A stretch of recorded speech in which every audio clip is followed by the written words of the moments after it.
What comes to your mind when you think of the perfect movie? While different people have their own views on the film industry and its creative abilities, I feel to me that Cars is a film of absolute perfection. It's a movie that, while it has a simple theme, gets it across with very likable and well developed characters, emotional plot beats, and an overall incredible story that is enjoyable for anybody who decides to watch it. And that's what I'm going to be discussing today. Why, to me, Cars is a near perfect movie and remains, for the past 17 years, my favorite movie of all time. Let's get into it. Also, before I start, just a disclaimer, this is only going over the first movie. While I do have plans to cover the second and third films, it may be a while before I get to Cars 2 because that movie is just... So I'm gonna need some self-therapy before I'm able to force myself and sit down through that absolute dumpster fire. But without further ado, let's talk about Cars. Okay, here we go. Focus. Speed. I am speed. Our story begins with our main protagonist giving himself a pep talk for an upcoming race. Our main character being Lightning McQueen, a world-renowned rookie race car who is voiced by the magnificent Owen Wilson, who truly brings this character to life with his voice acting. It's honestly stunning, and it's one of the best performances, probably the best performance he has ever given in any movie, in my opinion. We're then introduced to two of our supporting characters, the King, which really doesn't play too much of a part, besides trying to give McQueen some inspiration, which he does not even give a shit about, and then our Lord and Savior, Chick Hicks. 100% chance of thunder! Gajiga! Gajiga! Need I say more? McQueen gets fucked up, and then our boy decides to commit mass vehicular genocide. McQueen pulls some Mission Impossible shenanigans and makes it through the entire wreck as if nothing happened at all. And then the race goes on because no care for your racer's safety, I guess. Gotcha! While everyone else heads into the pits, McQueen stays out to take the lead. Don't take me out, Coach! I can still race! McQueen is just allowed to just not pit, which gives him a huge advantage over literally everybody else because it's just a big middle finger saying, ha, you actually have to go take care of yourself. I'm ignorant and an idiot. This is it, Daryl. The race progresses all the way to the final lap where everybody, I guess, just said, nah, forget it. He's going to win anyway because McQueen has an entire whole lap lead over everybody. Checkered flag, here I come. You fool! McQueen pulls another oopsie and then everybody realizes, oh, maybe he'll lose. Now let's try to catch up to him. Literally when he only has one turn to go. The King and Chick rounding turn 4. And down the stretch they come, and it's... This is like if Earnhardt Jr. was about to lose and he just sticks a fat-ass plank of wood out his windshield to win. After everything, we are shown, to me, what is one of the most important scenes in the entire movie. It addresses the underlining but present message given to the audience and displayed by McQueen. This ain't a one-man deal, kid. You need to wise up and get yourself a good crew chief and a good team. You ain't gonna win unless you got good folks behind you and you let them do their job like they should. Of course, McQueen, being who he is in the current point of the movie, goes on to instead ignore him and visualize his fantasized and hilarious future of selfishness and him thinking he is hot shit. A rookie has won the Piston Cup. Yes! We have a 3-way tie. It's stated that there will be a tiebreaker race between the three in 1 week, which is actually pretty good. It shows that the movie develops over the course of some time instead of McQueen just getting lost in the middle of nowhere and then immediately just getting these people to be his friends in such a short amount of time. He learns to connect with them, and grow as a person. Lit. And so the trip begins to California. And as much as I want to play the song here, I would rather this video not have the chance of being taken down because I am spending way too much time editing this. Mac is subject to literal slave labor because McQueen feels that by a minivan passing his trailer, that his ego is in jeopardy. All night? May I remind you, federal DOT regs state... I need to get there before Chick and hang with Dinoco.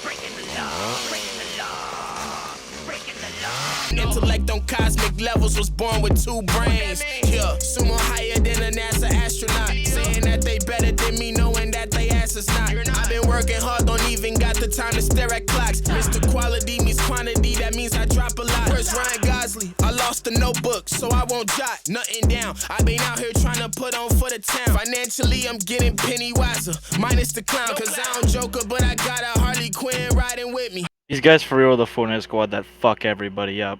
Hey, yo, DJ! What up? We got ourselves a nodder.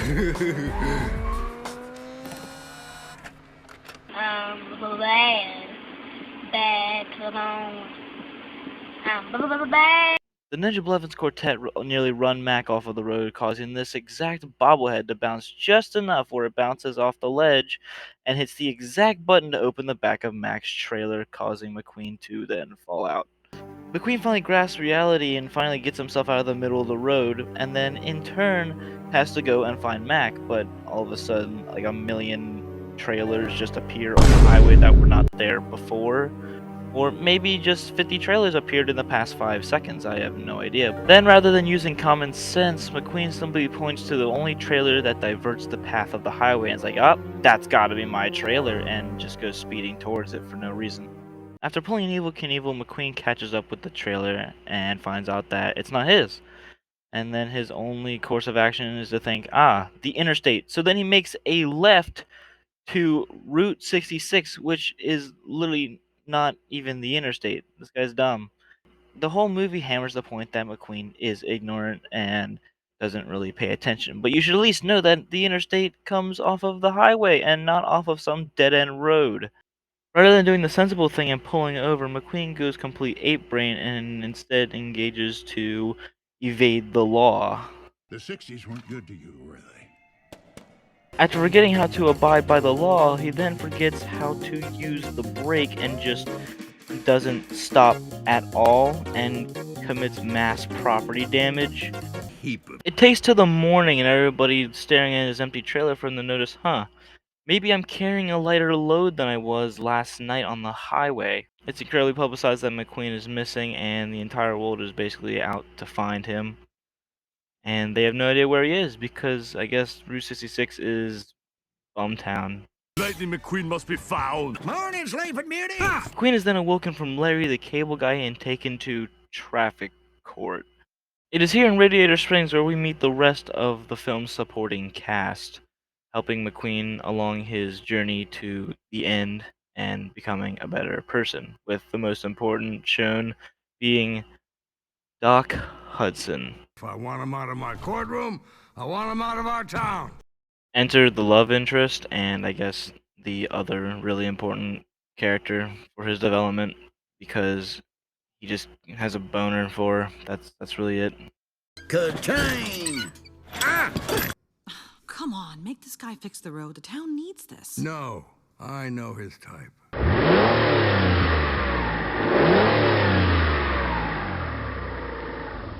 Fellow citizens, Seems like my mind has been changed for me. I'm so not taking you to dinner. I'd give my left 2 lug nuts or something like that. Using Bessie, McQueen is then assigned to pave the town road by order of the court.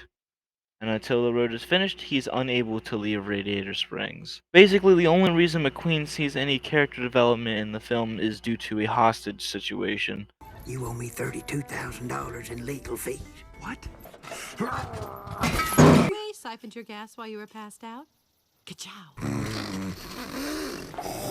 I'm in the piss. McQueen hears over the radio that Chick has made it to California before him and allowing him to then spend more time with Dinoco and leading him to fear that Chick will then win and get the sponsorship instead of him. This sudden realization gives McQueen the push he needs to get the job over with, except the problem is that he does it about as well as the first time you ask your kid to mow the lawn for you. I'm the first one on the new road.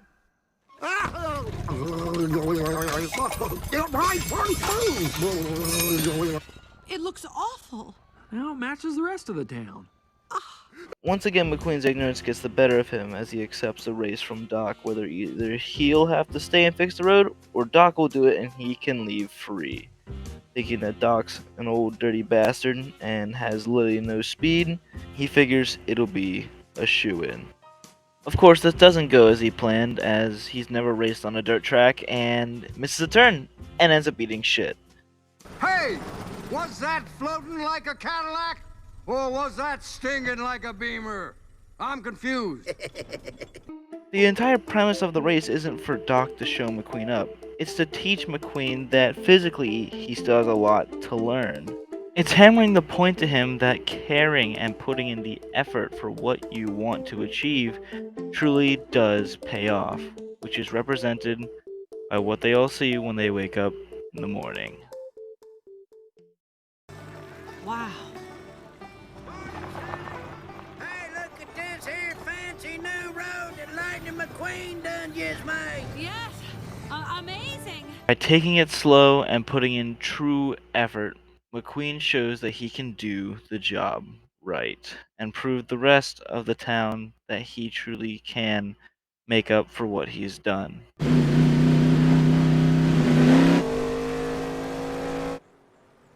Sheriff, is he making another run for it? No.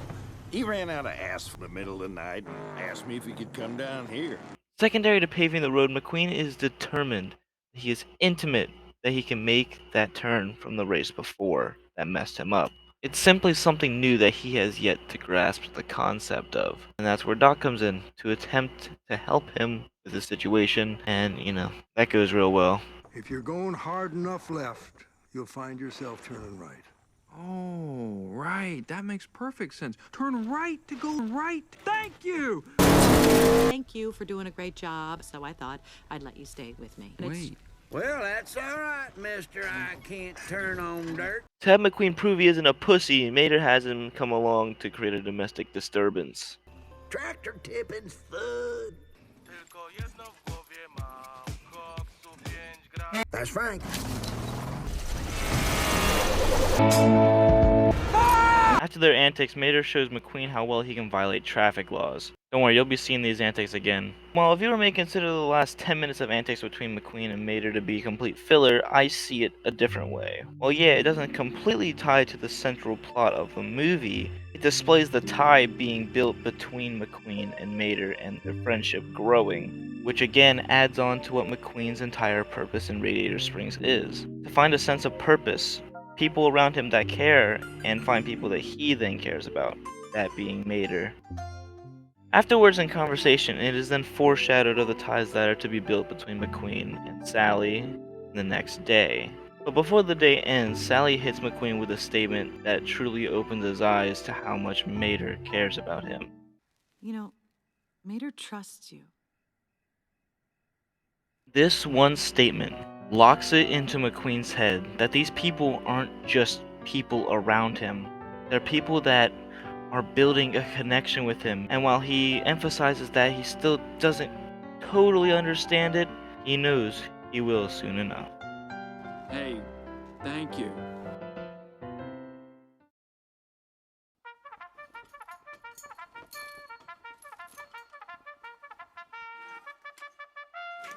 Auto-tune, tryna do what you rappers do. I can hit a note like enough of that, I'm making noise like a thunderclap. Before McQueen wakes up, he has a nightmare during the daytime about kinda getting back on focus for the main plot, but instead Frank gets bitches? I don't know.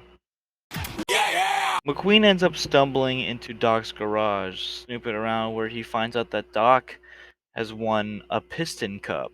For the movie, this is like the grand reveal that this old geezer that McQueen had been making fun of turns out to be quite possibly the greatest racer in all of racing history. Sign says stay out. I knew you couldn't drive. I didn't know you couldn't read. He won 3 piston cups. He did what in his cup? This may be the most important part of the movie because it gives McQueen the opportunity he's been looking for to leave. He has complete freedom and he could drive away and leave at any time he wants. But instead, he goes against what he used to want and instead goes for what he now wants. As a different person, he chooses to stay. Sally is the one to truly show McQueen that sometimes in life, it's best to take it slow and enjoy the small thing. While yes, being in the spotlight can be exciting and fun, sometimes it doesn't always lead to the happiest life. And that's the one thing that McQueen needed to learn, that being popular isn't always the most important thing in your life. It can leave you selfish and also outcast. And that's the exact predicament that Sally was in before she showed up to Radiator Springs.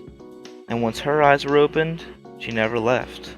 And it fully helps McQueen realize what life is all about. Later on, McQueen then confronts Doc about why he quit racing, and he informs him that it was never his decision. He never wanted to quit racing, but he was made to quit racing. He never got a chance to show his true potential, and that's why he never came back to the racing world, because he feels that he's outcast and unwanted by them. McQueen simply sets out to prove him wrong. One more time, McQueen is reminded of the selfish person that he once was. When is the last time you cared about something except yourself, Hot Rod? You name me one time, and I will take it all back. For all that the people of Radiator Springs has done, McQueen feels that he owes them, and instead of heading off to his race, stays to then help every business in Radiator Springs. Give me the best set of black walls you've got. No.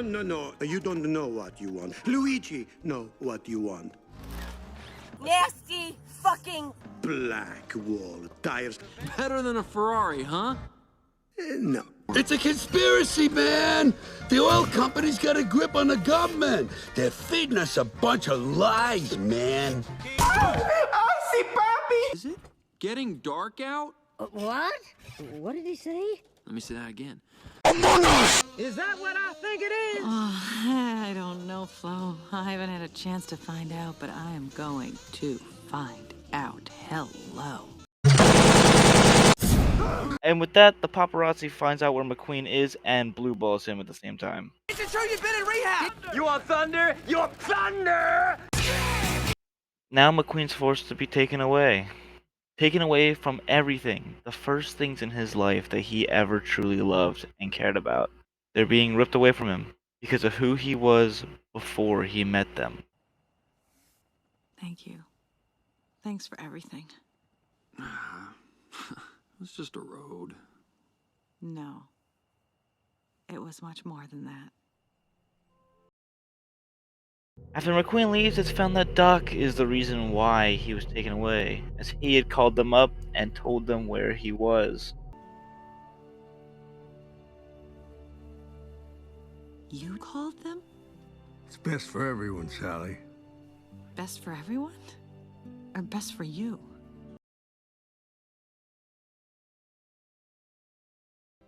In doing this, Doc unravels everything that he had with everyone in Radiator Springs. And for once in the movie, Doc is left to think that perhaps he was the one who did something wrong. He's left outcast now, just like how he thought he was back then.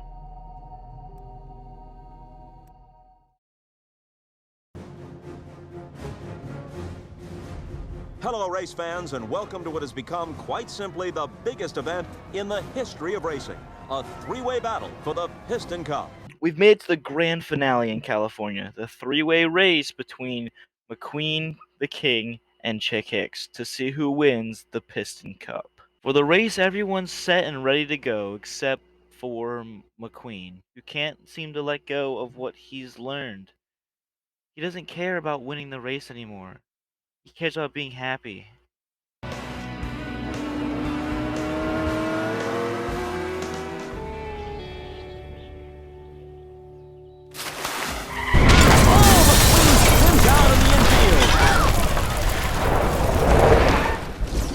McQueen can't keep up, and it seems that everything is lost. I don't know, Mac. I don't think I didn't come all this way to see you quit. Doc? In the end, Doc decides to come back and support McQueen in his big race. Oh, I really didn't have a choice. Mater didn't get to say goodbye. Goodbye! Okay, I'm good. With his friends behind him and Doc as his crew chief, he has the determination to get back in the race and make the lap back.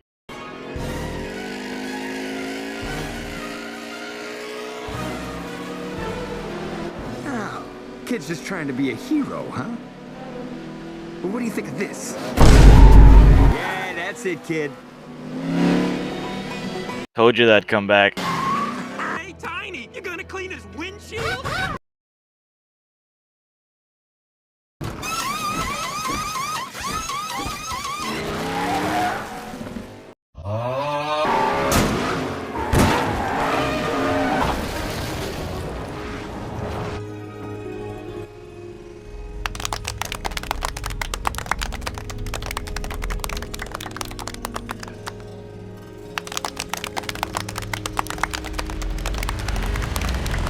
I am not coming in behind you again, old man.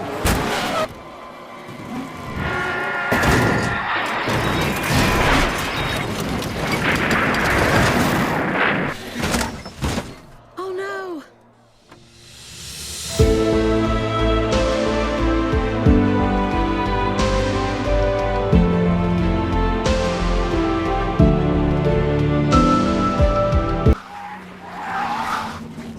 This is it. This is where he proves that he's grown. He doesn't care about winning anymore. It doesn't matter. What matters is helping someone in need and showing that you can help them. It's what his whole journey has been building up to this entire time. All the antics, all the time spent with the others, all the bonding. This is what it's led up to. It's just an empty cup. This is the finale. You got a lot of stuff, kid. Thanks, Doc. And thank you for watching. This took me a long time, longer than any other video I've ever had to edit. But I was very passionate about it, and in the end, I'm very happy with what came out. So once again, thank you for watching.